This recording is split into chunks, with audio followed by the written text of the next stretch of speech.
안녕하십니까. 오늘은 2024년 4월 28일 주일 일요일입니다. 오늘 이곳은 비가 오고 있습니다. 영국은 대체로 비가 자주 내리지만 한국과 같이 많은 비를 동반한 그런 비는 내리지 않습니다. 또 주말과 주일날에는 대체로 제 경험으로는 날씨가 좋은 편입니다. 그래서 오늘도 오후에는 날씨가 좋아질 것으로 기대하고 또 그렇게 확신합니다. 오늘은 갈라디아서 3장 19절을 가지고 성경을 분석하는 쪽으로 가겠습니다. 한번 읽어보겠습니다. 19절. 율법은 범법함으로 주어진 것이라 천사들로 말미암아 중보의 손을 빌려 베푸신 것인데 약속의 자손이 오시기까지 있을 것이라 그랬습니다. 여기서 많은 키워드가 되는 많은 사람들의 그 논쟁이 되거나 또는 연구가 되는 단어 몇 가지가 알려드리겠습니다. 범법함, 율법은 범법함으로 주어진 것이다. 이 범법은 도대체 무엇을 범법을 했고 언제 그런 일이 있었는가 하는 것입니다. 다음은 천사들로 말미암아, 이 천사들은 누구를 말하는 것인가 하는 것이고 중보의 손을 빌려 베푸신 것인데 이 중보의 손은 또 무엇인가 하는 것입니다. 약속의 자손이 오시기까지 있을 것이다. 율법은 약속의 자손이 올 때까지만 있다라는 거예요. 그러면 확인해 보겠습니다. 몇몇 목사님들은 이 범법함을 어디서 찾느냐 하면은 에덴이라고 하는 그곳 아담과 하와의 이야기에서 찾고 있습니다. 그러나 율법을 범했다고 했기 때문에 율법이 언제 주어졌는가를 아셔야 됩니다. 그렇지 않겠습니까? 출애굽기 24장에 보면은 모세가 시내산에 올라가서 40일 밤낮을 보내게 됩니다. 거기서 하나님으로부터 율법과 계명을 받아서 내려오는 내용이 나오죠. 출애굽기 32장을 보면은 모세가 두 돌판을 가지고 내려오다가 백성들이 산 아래에서 춤을 추고 노는 어떤 그런 의식 행위와 같은 것을 듣고 보게 됩니다. 그리고는 거기에 금송아지를 만들어 놓고 그런 춤을 추고 있는 것을 보았죠. 그래서 모세가 그 두 돌판을 산 아래로 던져서 깨뜨려 버렸습니다. 이 일로 인해서 모세는 죽는 날까지 그는 고단한 인생을 살게 됩니다.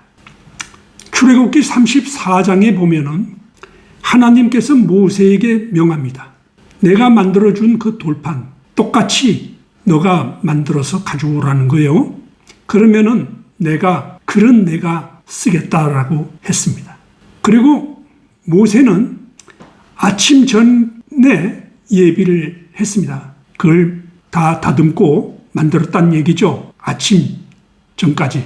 그러니까 무슨 말이에요? 밤새 만들었다는 얘기죠. 그리고 아침에 산으로 가지고 올라오라는 거예요. 아침에 뭐예요? 날이 밝으면 바로 가지고 올라오라는 거예요. 잠도 못 잤던 거죠. 그가 그때 나이가 80대입니다. 상상해 보십시오. 그리고 이제 올라가서 거기에 계명과 율법을 적어서 백성들에게 이제 공포하게 됩니다.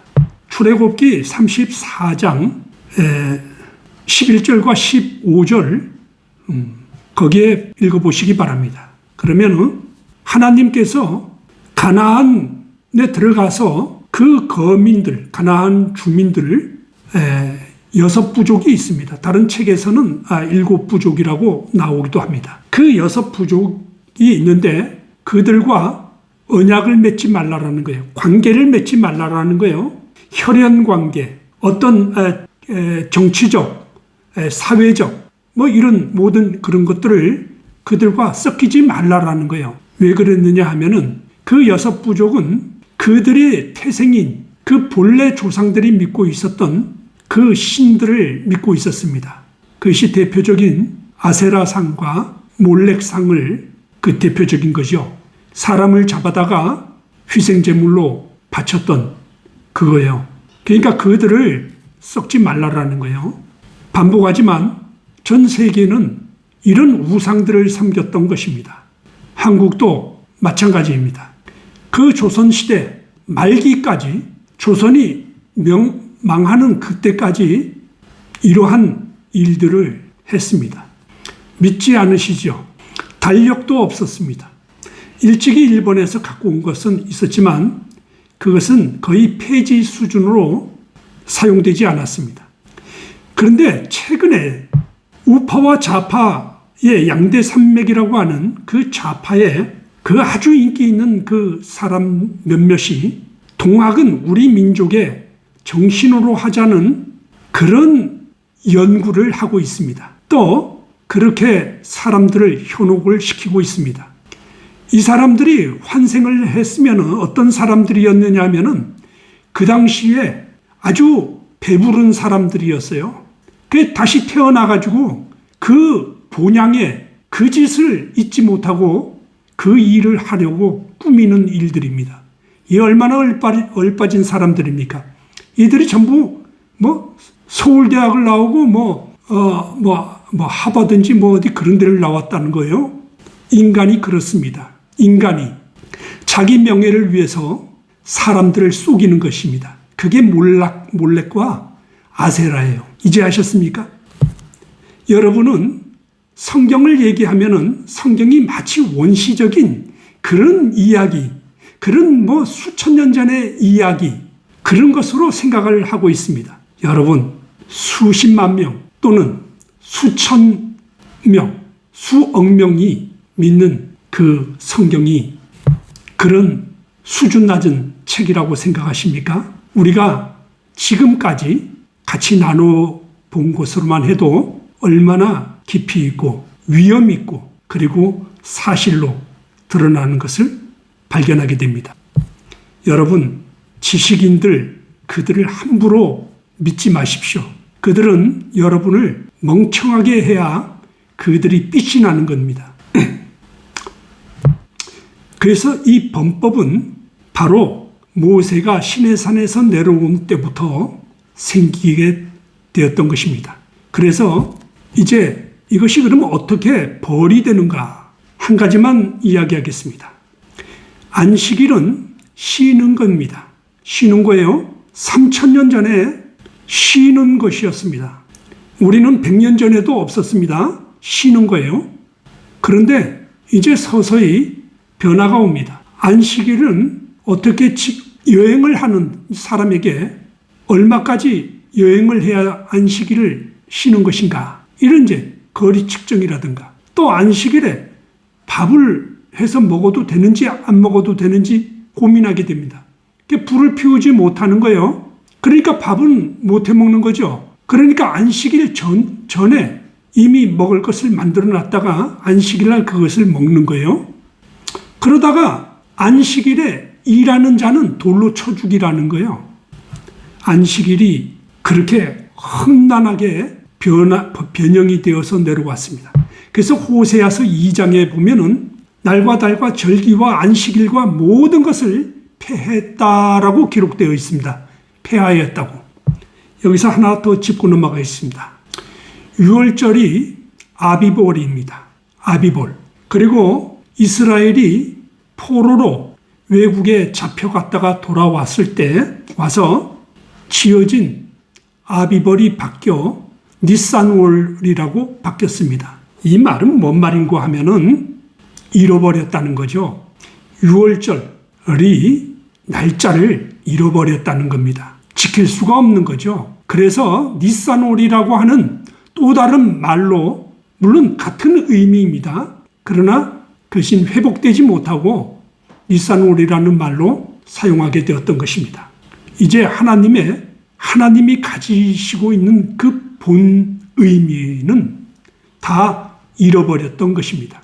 그러니까 오늘날에 목사들이 또 학자들이 안식일은 폐하였다 이렇게 주장하시는 분들이 있어요. 굉장히 위험한 말이죠. 그러면 10계명이 9계명이 되었다는 얘기가 되죠. 그렇죠. 10계명이 9계명이래요. 누구 마음대로. 웃기는 일이죠. 예수님께서 하신 말씀이 내가 온 것은 율법을 완성케 하러 왔다 그랬어요.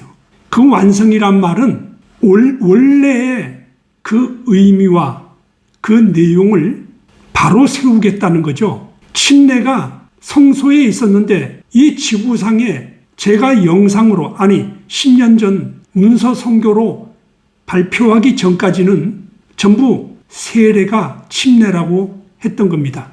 또 침례를 아는 사람도 침례의 근원도 모르고 침례를 따랐던 거죠. 예, 괜찮습니다. 왜냐하면 믿음이기 때문에 그렇습니다. 이해하십니까? 괜찮습니다. 그러니까 하나님이 하신 계명을 누가 지울 수가 있나요? 아무도 없죠. 어떤 목사, A 목사, B 목사, C 목사, 위험천만의 말씀이죠. 그래서 율법은 범법함으로 추가된 것이지 안식일이 계명이 사라진 것은 아닙니다. 이제 이해하시겠죠? 천사들로 말미암아 중보의 손을 빌려 베푸신 것인데 여기에서 천사라는 말은 무슨 말인가 하면은 선지자를 얘기하는 겁니다. 선지자, 성경을 기록한 사람들, 또 그 하나님의 말씀을 전한 그 사람들을 선지자라고 하는 겁니다. 바로 여기에서 갈라디아서 3장 19절에 선지자는 모세를 얘기하는 것이죠. 그리고 약속의 자손이 오시기까지 있을 거다 한 얘기는 이 율법이 변형된 이 과정이 언제까지 있느냐고요? 그렇습니다. 약속의 자손 예수 그리스도께서 오실 때까지만 존재한다는 거예요. 그러고 나면은 예수님께서 그것을 바로 세우신다 이 말이에요. 이해하시겠습니까? 여러분은 가장 정확한 해석법을 듣고 있습니다. 저는 말이 어불해서 좀 듣기 힘들고 깔끔하지 못하더라도 해석의 내용은 정확하니 여러분 잘 들어주십시오. 중보의 손을 빌려 바로 그렇습니다. 사도행전 7장에는 이런 말이 나옵니다. 너희가 선지자들과 또 보내신 자들을 너희가 돌로 쳐 죽였다라고 얘기하고 있습니다. 왜 죽였을까요? 그리고 그분들은 왜 왔을까요? 바로 그겁니다. 바로 율법을 바로 세우고 바로 전하기 위해서 그들이 선포하러 내려왔지만 그들은 다 죽었습니다. 사도행전 7장에 대표적인 사람이 하나가 나옵니다. 그가 스데반이에요. 스데반 집사님이 그들이 복음을 선포하다, 예수 그리스도를 선포하다 돌에 맞아 죽습니다. 바로 유대인들이 그랬던 것이죠. 그럼 왜 그랬을까요? 그들이 어떤 취할 이득이 있었던 것이죠. 바로 그겁니다. 우리가 지켜야 될 것은 10계명, 그것은 해석하지 않더라도 마음에서 이미 우리는 그 말이 무슨 뜻인지, 무슨 말인지, 무슨 내용인지 이미 다 알고 있습니다. 제 말이 틀리나요? 여러분도 10계명을 읽어보시면은 여러분 양심이 그것을 다 알고 있습니다. 오늘 이 주제 3가지, 범법은 언제 시작되었는가? 천사는 누구를 말하는가? 중보자란 어떤 사람들을 말하는가? 그렇습니다. 잘 들으셨을 줄 믿습니다. 여러분, 시간이 많이 지났습니다. 오늘도 좋은 날 되시고요. 그리고 행복한 그런 가족들의 시간이 되기를 기도합니다. 감사합니다.